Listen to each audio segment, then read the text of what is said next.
Moving into NYC's first week, 5-3 win.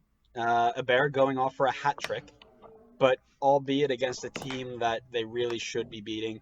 I remember I was watching this game with my dad and a good friend of mine, and I think every time San Carlos touched the ball, I literally just out loud said, "Oh my God, these guys are horrible."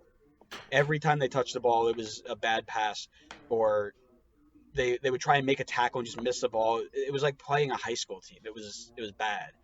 So they come out with 5-3, and the one thing that worries me is their back line. Not so much for this series, because they did come in and finish the job at home. Not really at home, at my home, our home, Red Bull Arena. Your home. My home. I You actually own live it. there on the weekends. Uh-huh. But for the rest of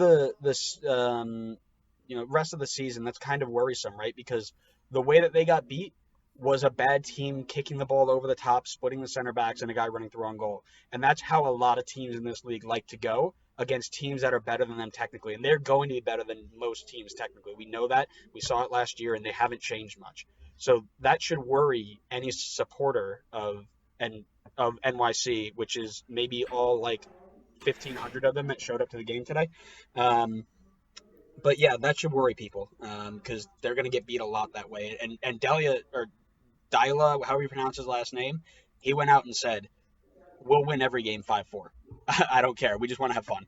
So It's the Yeah, old I think Houston Dynamo strategy. yeah, yeah, I think the obviously, like you said, the defense may be a worry, but if the attack's scoring 5 goals a game, that'll certainly be fun to watch.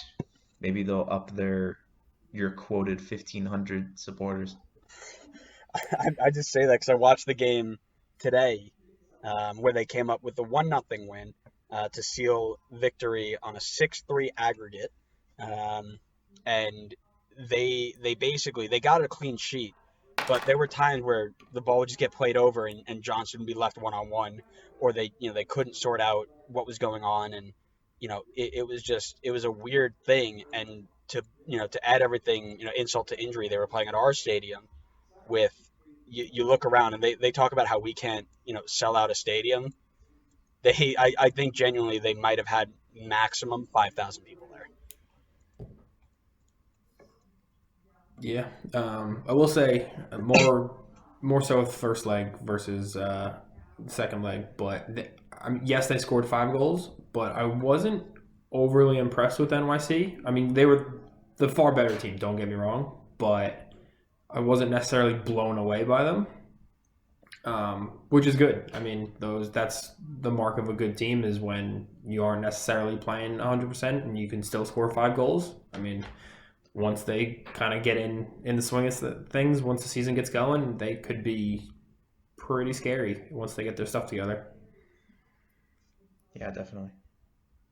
Yeah, I agree. I think they're gonna be really good going forward. I do want to see them play against a team that, That plays soccer. yeah, that's a legitimate team. Yeah. However, I don't think they're going to have any issues. The one thing I'll take from the game that I saw today was they were super fluid. Every time they touched the ball, people were where they're supposed to be. So tactically, they're there. It's just a Yeah. matter of, can they shore up that back line so they compete with Atlanta.